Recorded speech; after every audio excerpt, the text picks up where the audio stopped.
Selamünaleyküm arkadaşlar. Aracın çekiciden indiğini görmüştünüz. Şimdi işlemlere başlıyoruz. Biliyorsunuz ki Air Otomatik'te birçok araca hizmet veriyoruz. Özellikle de Easytronic, Opel'ler, Durashift, Ford'lar, E-Shift, Honda'lar derken bir de Fiat grubu ve Citroen gruplarına hizmet veriyoruz. Bu aracımız Astra H13 dizel CDTI motora sahip, bildiğimiz 1.3 Multijet Euro 4 diyebiliriz arkadaşlar.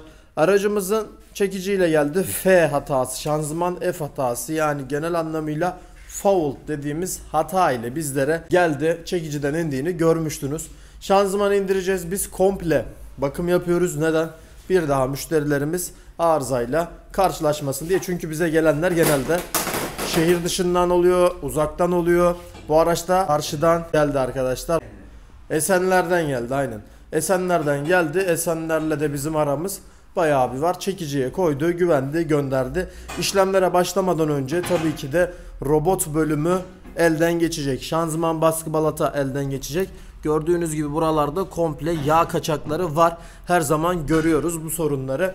Üzerinde Magneti Marelli'nin üretmiş olduğu bir robot sistemi, hidrolik sistemiyle beraber debriyaja basarak sizin sol ayağınızın görevini yapıyor. Aslında bu araçlar içli sistemiyle beraber manuel araçlardır. Robot sistemi yardımıyla arkadaşlar ayağınız robot tarafından basılıyor diyebiliriz. İşlemlere geçiyoruz. Söküm aşamalarında beraber olalım.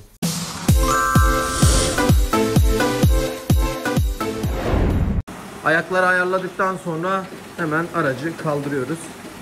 Biz dediğimiz gibi tamamıyla sorunu çözmek odaklı çalıştığımız için öncelikle aracın baskı balata, volant ve rulmanını değiştireceğiz. Daha sonra arkadaşlar robot bölümüne bakacağız.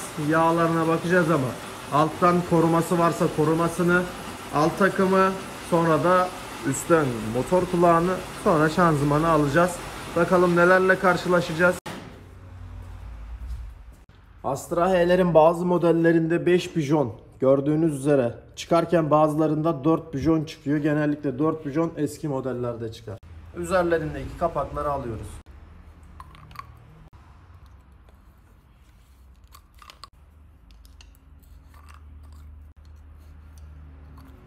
Aracın bu arada alt koruması çıkmadı. Sol tekeri de alıyoruz.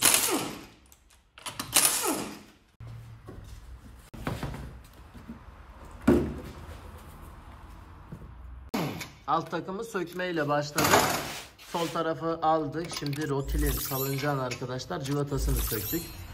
Tabii ki önemli cıvatalar. Bunları takarken çok fazla rotili yukarı kaldırmamak gerekiyor. Burada bir boşluk var. Yarık diyelim. Oraya geçiyor. Cıvata fazla vurduğunuzda geçmeyecektir. Bu şekilde rotili çıkardık. Aksımız var bu tarafta gördüğünüz üzere. Sol taraftan rotili çıkardık. Rot başını da çıkardık. Böyle. Burada da Z-Rot yine çıktı. Daha önceden aracın amasörlerine işlem uygulanmış. Büyük ihtimalle değişmiş. Yeni gözüküyor amasörleri. Alt takımda da çok bir bozukluk görünmüyor. Rotiller, salıncaklar gayet iyi durumda. Ve rot başı da kötü durmuyor. Şanzıman bölümünde özellikle içinde dahi sorun olabilir. Bu dış kaçaklar net bir şekilde görebiliyoruz. Opel Astra'larda 4 adet şanzımanla beraber kulak mevcut. Bu da ön taraf şanzıman kulağı. Lastiklidir. Cruze'da, Insignia'da, Astra J'de uzun tip, plastik tip gibi versiyonları var ama aynı şekilde aynı traverse bağlanıyor. Şanzımana 2 bağlantı cıvatası, traverse bir uzun cıvatayla tutturuluyor. Aracın altına geçtiğimiz zaman bizleri özellikle şanzıman bölümünden yağ kaçakları karşılıyor. Dışarı çıktığında şanzıman yağı mı, robot yağı mı, bunların tespitini yapacağız. Sensör bölümünden ufak da olsa terlemelere başlamış ama karter bölümünde çok fazla bir kaçak yok gibi terlemeler var. Bunu söyleyelim. Şanzıman bölümü daha sıkıntılı duruyor. Motor bölümünde çok fazla bir şey yok aracın. Tabi sağ tarafın aks kafasındaki cıvatayı da söküyoruz. Komple aksı dışarı alıyoruz. Burada da hemen cıvatasını çıkardığımız kulak çıkmış bulunuyor. Kulağımızda herhangi bir sıkıntı var mı? Yok. Güzel duruyor. Kulak sıkıntı yok. Evet, egzoz.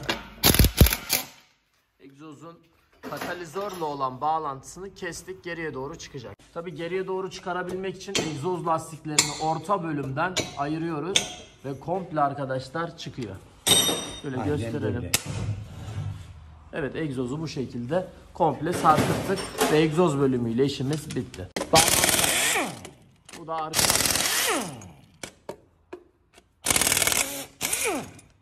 Bakın komple motor oynamaya başladı.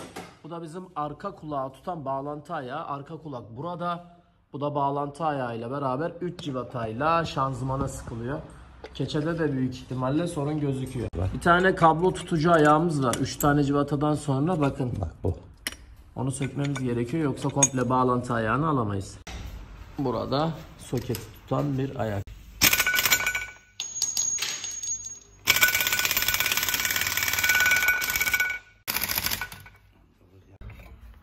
Bu da bizim bağlantı ayağımız.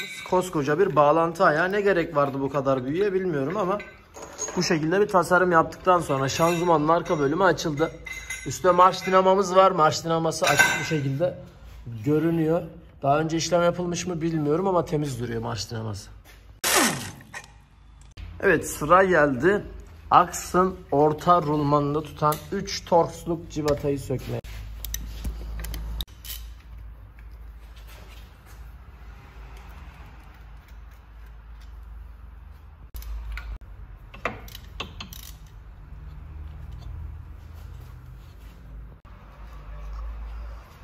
Ve şu anda son civatayı söküyoruz. Aksı alıyoruz. Aksı alıyoruz. Orta rulmanını bir kontrol edelim. Güzel. Güzel, bir sıkıntı yok. Tabii bunu alırken dikkat etmemiz gereken noktalardan biri şanzıman yağının akacağı olacaktır. Çünkü girdiği noktadan şanzıman yağı çıkıyor. Bunun altına bir kap gibi bir şey koyarsak yere akmaz.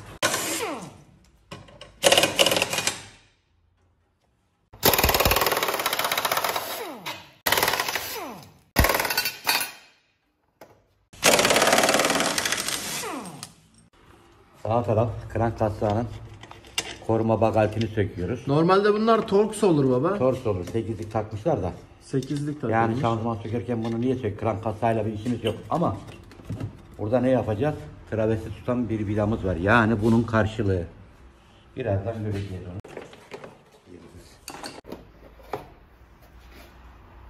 Evet, o plastiği işte bunun için söktük.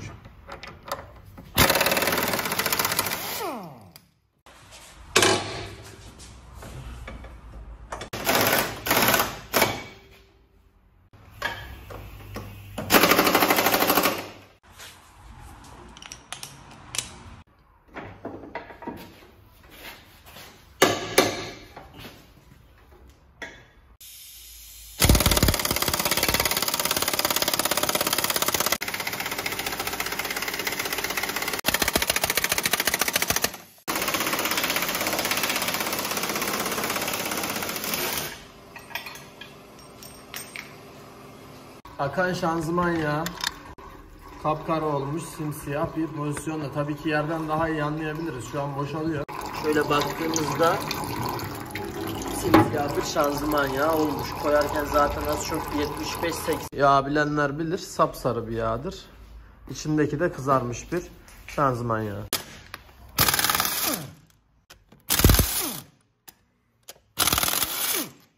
Evet, motor kulağını söktük. Evet, şimdi yağlarına bir bakalım. Şanzımanı aşağıya aldık. Sistem temizliği tabii ki yapılacak ama şanzıman dışarıya çıkınca leş gibi bir halde olduğu göründü. Bu gri mi, bu ne, su mu almış, bu ne yapmış bilmiyorum. Veya kendinin içinden de siyahlamış olabilir. Şu robot yağını açalım usta. Burada bir beynimiz, beyinde de sorun var. Beyinde de sorun var arkadaşlar. Çıkma beynini tamamlayacağız.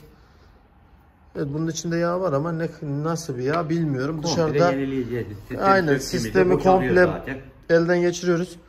Yani robotsal bir sıkıntı olduğu zaten belliydi ama biz baskı balata, şanzıman bunların hepsini yapacağız arkadaşlar. Daha sonra müdahalelerimiz olacak.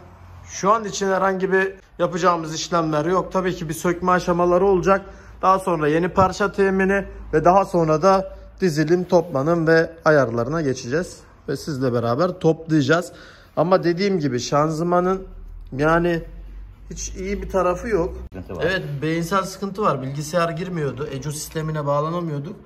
Yani bir sıkıntılar var. Bize de zaten şanzımanın üstü öyle söylüyor. Yani buradan bilmeyen bir insan bile burada bir sorunların olduğunu hisseder. Evet. Tespitini yapar diyelim ve robot sistemine başlayacağız. Evet, şimdi rulmanı söktük. Buradan yağları boşaltıyoruz. Komple bir üstünü, şanzımanın temizliğini gerçekleştirmek için tüm bir beyin, robot yağ kısmı, debriyaj kısmı, sensör kısmı ayrılıyor. Rekoru söktük şu anda. Buradan rekoru tutan civataları söküyoruz. Yine boşaltıyoruz. Buradan bağlantı ayağımızı alacağız.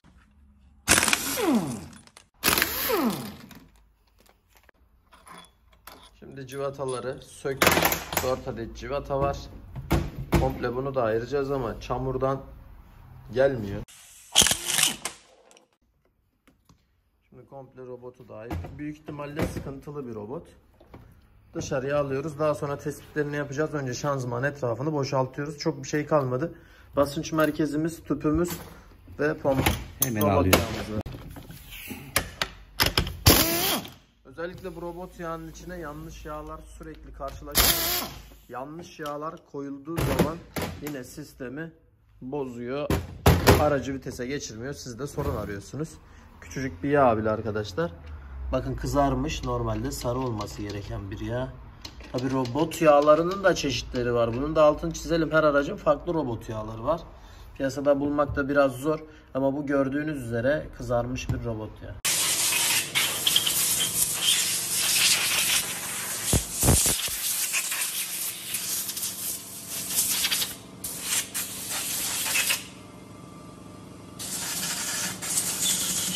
Evet, şimdi her şey hazır diyebiliriz. Yenilenen debriyaj rulmanını öncelikle gösterelim. Robot bölümü. Burada gerekli arkadaşlar test aşamalarını yapıyoruz. Bir tane bağlantı ayağımız kaldı. Her şey tamam. Temizliğini de görmüşsünüz. Görüyorsunuz. Bayağı bir uğraştık temizliği içinde. Artık üstüne atacağız. Tam 1,5-2 saattir burada devam ediyoruz. Yani rahat 2 saatimiz gitti. Şu an tamam diyebiliriz. Üstüne atma aşaması kaldı. Şimdi aküleri alıyoruz ve devam ediyoruz işlemlere. Hemen buraya geçelim. Yenilenen debriyaj, baskı, balata ve volant üzerinde şanzımanın üstüne atıyoruz. Volant ve baskı balatayı bu şekilde esnek volantı değiştirdik. Evet, şanzıman üstüne attıktan sonra traversimizi yerine geçirmek için işlemlere başladık. Önemli detay, direksiyon mafsalını takmayı unutmuyoruz. Yerine geçirmeyi unutmuyoruz çünkü travers oturmaz. Bunun dışında alt takımı taşıyan tüm parçaları travers dediğimiz, beşik dediğimiz parça taşıyor. Önemli parçalardan biridir. Radyatörü de ayarlamamız gerekiyor diyelim. Ve yerine geçsin. Bakıyoruz. Tabii ki radyatörün üst ayağının da takıldığından emin oluyoruz. Alt tarafının geçtiğini görüyoruz. Yerine geçti. İndi.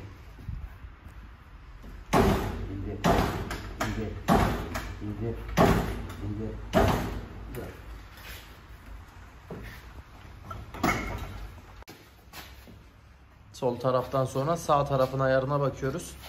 Radyatörün altı basit ama üst tarafı ayarlamak biraz sıkıntı. Yerine getirdikten sonra oturacaktır.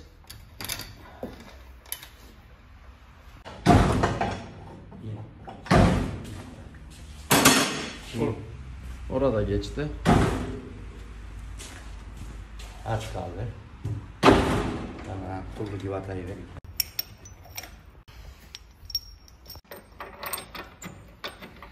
Mafsalımız girdi mi? Evet, mafsal yerinde şu an. İçeri girdi.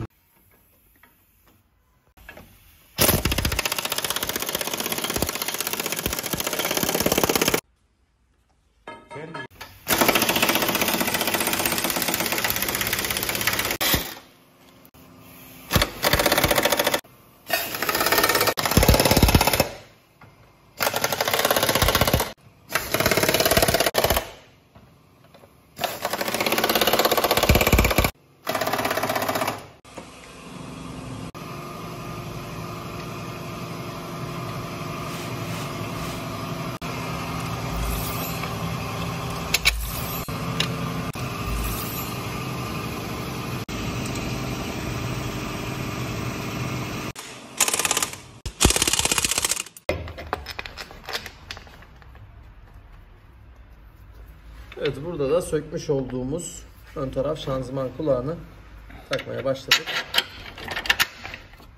Evet, yerine geçti. Cıvataları sıkma işlemi var.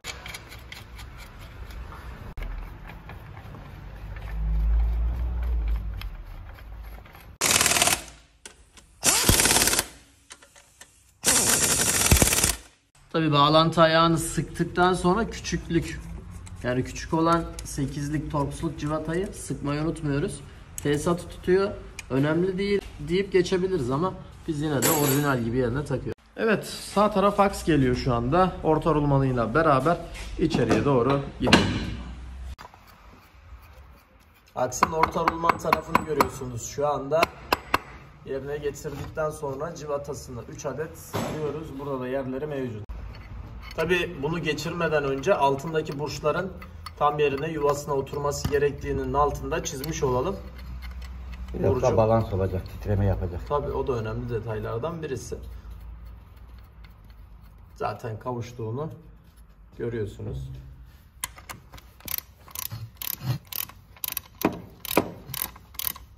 Ya bunda Astra araçlarda 2 mil olarak çıkıyor baba. Sağ taraf. Bazı araçlarda tek uzun mil olarak da çıkıyor. Bu da aracın modeline, yılına, markasına göre değişiklik gösteriyor. Benzinli de tek mi çıkıyor? Tabii komple. Benzinli de mesela tek çıkıyor. Bu orta bağlantı yok. Bunun dışında bu aracın daha önce bize gelmeden önce gergisinin değiştiğini ve su devir daiminin değiştiğinin altını çizelim. Yeni değişen ürünlerimiz de var. Aksi yerine takıyoruz. Bu şekilde geldiğinden emin oluyoruz ve sonuna takabiliriz. Bir otilde de çakmış bulunduk.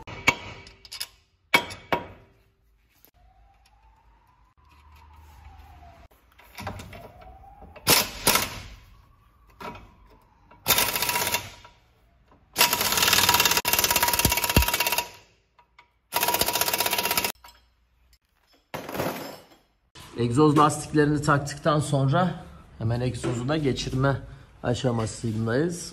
Burayı tamamlayacak. Egzozu geçirdikten sonra bakın burada bir yarık, burada da bir çıkıntı var. Birbirini tamamlaması gerekiyor. Daha sonra 16'lık cıvatasını sıkıyoruz.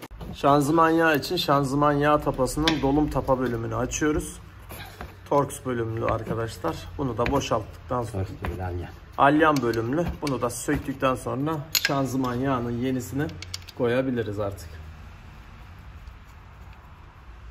Evet, aracı bitirdik, tamamladık. Ayarlara geçmeden önce sizlere marşına basıp göstermek istiyoruz. Marşa basalım. Aracımız şu an çalışıyor. Vites geçişlerinde herhangi bir sıkıntımız yok.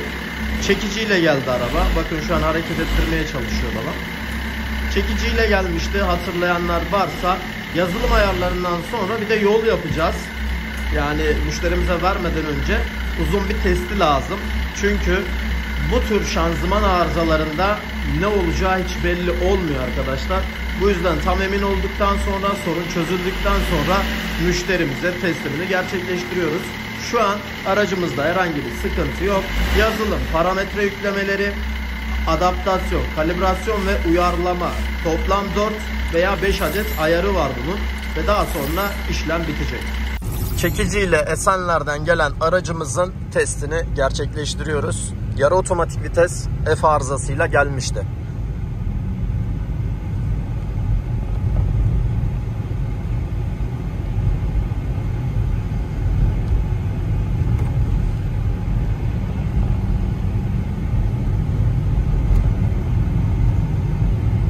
Üçüncü vitesteyiz.